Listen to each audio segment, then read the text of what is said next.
ទាំងចង់កាដូដៃជូនស្រីហូចកាដូទៅឲ្យចំណៃទាំងញញឹមតែអូនមិនព្រមយកធ្វើឲ្យបងអស់សង្ឃឹមញញឹមប្រែខ្លាចទៅជាស្រពូនបងធ្វើកាដូអនុស្សាវរីយ៍ជូនស្រីមានបងនងចង់ប្រយកໄວពីអូនព្រោះបងគិតថាវាស័ក្តិសមសម្រាប់បើវាស្ងួនតែអូនបែបប្រកែកមិនតទួលកាដូបងអើយតែស្រី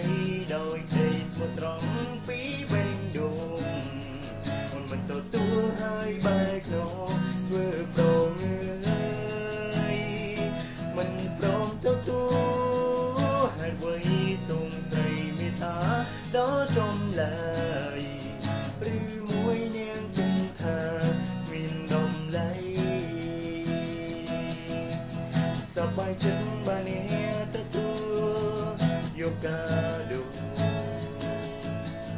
តែឥឡូវត្រូវហូរទឹកភ្នែក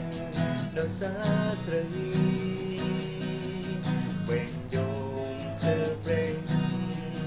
កាដូក៏គ្មានន័យ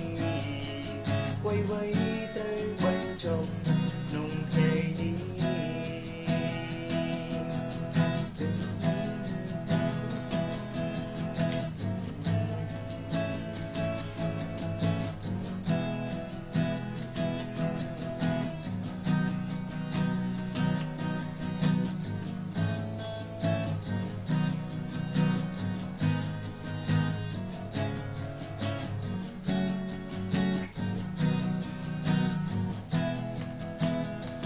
កាដូបងអើ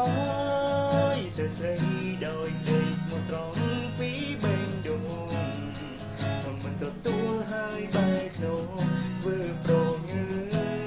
យ